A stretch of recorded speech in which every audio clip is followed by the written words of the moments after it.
Bonjour à tous et bienvenue dans cette vidéo. Il ne fait aucun doute que la saison 7 de Game of Thrones était la saison des marcheurs blancs. Plus nombreux et plus proches que jamais de nos chers vivants, ils se sont révélés être la menace ultime, y compris aux yeux de ceux qui ne croyaient pas en leur existence. Les dernières minutes de la 7ème saison ont illustré la chute du mur qui, depuis la première saison, se dressait comme le seul rempart contre la tempête. Sur le dos d'un dragon ramené à la vie, le roi de la nuit s'apprête à anéantir tout ce que nous connaissons. La 8ème saison de Game of Thrones sera la dernière et elle laisse présager le combat final entre les vivants et les morts. Essayons ensemble, au travers de 5 théories, de discerner quelle pourrait être l'issue de l'affrontement.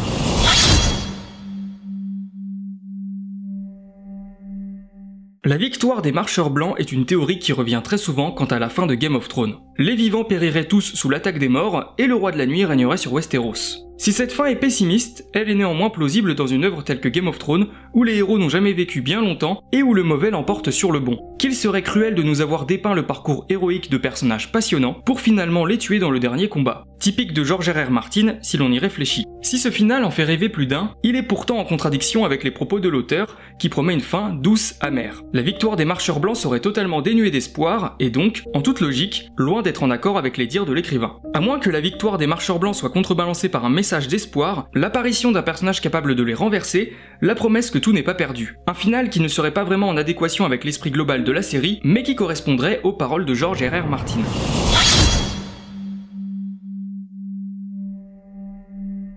A Song of Ice and Fire. Tel est le titre de la saga littéraire sur laquelle est basée la série. Littéralement, le nom renvoie à une chanson de glace et de feu. Dans un nombre inimaginable de théories, les deux éléments évoqués dans le titre renvoient au personnage de Jon Snow, pour la glace, et Daenerys Targaryen, pour le feu. Si pour la mère des dragons, il ne fait nul doute que son association à cet élément est justifiée, pour Jon Snow, cela pourrait s'avérer bien plus complexe qu'il n'y paraît. Quels sont les indices qui nous permettent de relier Jon à la glace? Tout d'abord son nom, Snow signifiant neige, le rapprochement est vite fait. Puis viennent ses origines, un lien de sang avec la famille Stark, maison emblématique du Nord. Si ces deux indices permettent en effet de considérer l'ancien Lord Commandant comme la glace du titre, il pourrait également y avoir une toute autre raison, bien plus radicale. Jon Snow pourrait devenir le roi de la nuit. Y a-t-il un personnage plus représentatif de la glace que le roi des marcheurs blancs? Si à première vue, le titre des romans semble évoquer Daenerys et le roi des morts comme une métaphore de leur affrontement, il peut également y avoir une représentation bien plus douce. Devenant roi de la nuit, Jon Snow serait en pouvoir de contrôler les morts, ces milliers d'êtres squelettiques et glacés.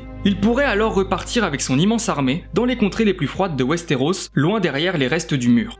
La mission de Jon a toujours été de repousser les marcheurs blancs, et au mieux, les vaincre définitivement. Lors de la 7ème saison, nous avons pu voir que les spectres dépendaient d'un marcheur blanc, qui les dirigeait. Ce dernier vaincu, les spectres trépassent aussitôt. Il est donc clair que la mort du roi de la nuit aurait des conséquences désastreuses pour son armée. Conscient de ce procédé, il est probable que Jon décide de s'en prendre directement au roi de la nuit. Mais devant une telle épreuve, l'héritier du trône prendrait une toute autre décision. Ainsi, Jon Snow se sacrifierait pour devenir un marcheur blanc, le nouveau roi de la nuit. En chef des morts, le fils de Rhaegar ordonnerait à son armée de retourner au nord, loin des vivants. Les hommes, en sous-nombre, seraient alors tous sauvés. Par de nombreuses fois, Jon a montré que le sacrifice était dans sa nature, s'il permettait d'aider les autres. Un tel retournement de situation serait en conséquence le sacrifice ultime. Un roi de glace, une reine de feu, Game of Thrones serait la chanson de leur histoire. La façon dont Jon deviendrait le nouveau roi de la nuit reste encore floue. Peut-être un pacte particulier, à l'image de celui entre les enfants de la forêt et les hommes. On peut aussi imaginer que la place du roi de la nuit doit toujours être occupée, et qu'en tuant l'actuel, Jon prendrait sa place. Quoi qu'il en soit, nous serions bel et bien face à une fin douce et amère.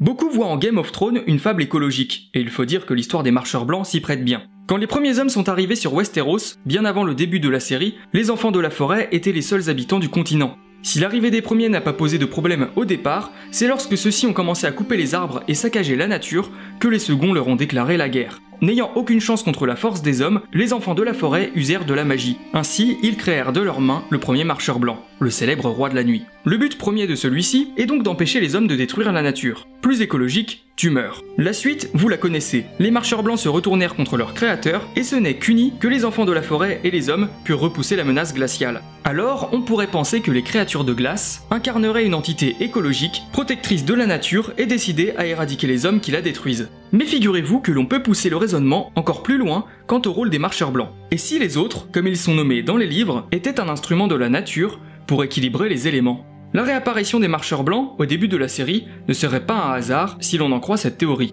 La première saison de Game of Thrones pose les bases de ce qui va suivre. On y découvre de nombreux personnages, comme Jon Snow, Tyrion Lannister, Daenerys Targaryen, etc. Et l'on découvre aussi les spectres, ces morts ramenés à la vie par le roi de la nuit. Les indices du retour des marcheurs blancs seraient annonciateurs d'un déséquilibre qu'il voudrait réparer.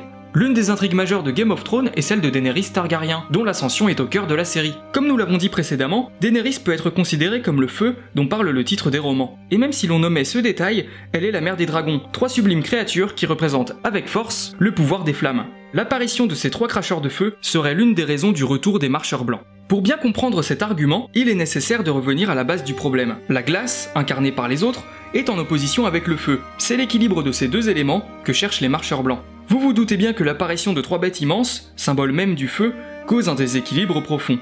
De plus, n'oublions pas la présence d'une comète rouge lors d'un épisode de la première saison. Si les interprétations sont nombreuses, la plus probable reste celle de la naissance des dragons et du début d'une nouvelle ère. Certains personnages, adeptes de la magie et adorateurs de R'hllor, le dieu des flammes, affirmeront d'ailleurs que leurs pouvoirs ont accentué depuis cette fameuse comète. Devant ce déséquilibre flagrant, les marcheurs blancs seraient donc de retour. Malgré la beauté de cette théorie, une chose pose problème. La présence des marcheurs blancs est néfaste pour toute autre forme de vie. Si les hommes, les dragons et autres créatures périssent sous l'invasion des morts, quel équilibre en résulterait? Une théorie quelque peu paradoxale, mais néanmoins intéressante et poétique.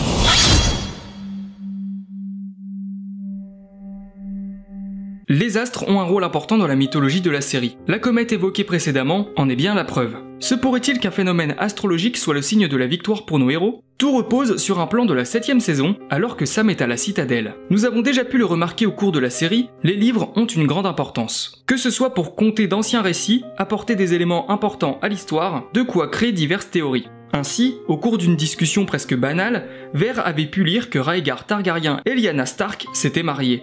Une union des plus importantes dans l'univers de Game of Thrones. La théorie de l'éclipse rouge se base, comme vous avez pu le deviner, sur l'aperçu d'un livre dévoilé dans le premier épisode de la 7ème saison. Sur les pages, nous pouvons discerner un cycle lunaire qui s'achèverait par une lune rouge, ce qui n'est pas sans rappeler la comète. Si le rôle et les conséquences de cette éclipse restent encore inconnus, on peut penser qu'elle aidera, de quelque façon que ce soit, les hommes à vaincre leurs ennemis. La lune rouge pourrait affaiblir les marcheurs blancs, comme elle pourrait accentuer le pouvoir des dragons de Daenerys. Même si l'on a du mal à imaginer les autres fondre à la lueur de cet astre, la présence de ce schéma dans la série n'est pas anodine.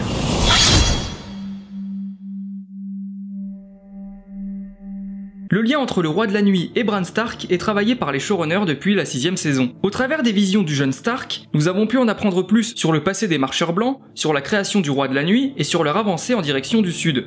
Alors que Bran voyageait à travers le temps, il fut touché par le roi de la nuit. Ce dernier a pu, grâce à ce contact, pénétrer dans l'enceinte magique de la corneille à 3 yeux. Au cours de la 7ème saison, la nouvelle corneille a pris le contrôle d'une nuée de corbeaux dans le but de repérer la position des marcheurs blancs. Lorsque ceux-ci furent survolés, leur chef releva la tête, ayant connaissance des pouvoirs de Bran. Des scènes telles que celle-ci démontrent bien que le roi de la nuit et Bran Stark sont liés. Leur destin l'est certainement aussi. Bran pourrait avoir un rôle crucial au cours de la bataille finale, et tout reposerait sur les dires de l'ancienne Corneille. Celui-ci avait affirmé que Bran ne marcherait plus jamais, mais qu'il volerait. Une phrase choc qui marqua la fin de la 4ème saison.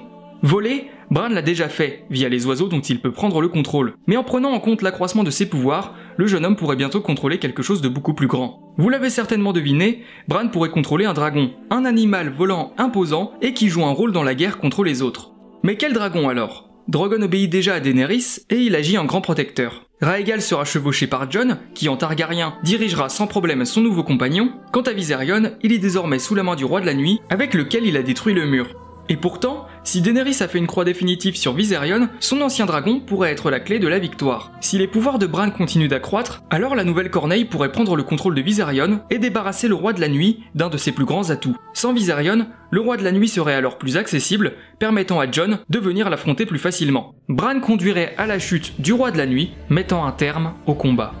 C'est tout pour cette vidéo, j'espère que ces 5 théories vous ont plu. Si c'est le cas, n'hésitez pas à aimer, partager et commenter. Si vous aussi vous avez des théories, vous pouvez les exposer en commentaire. Sur ce, je vous dis à la prochaine, salut!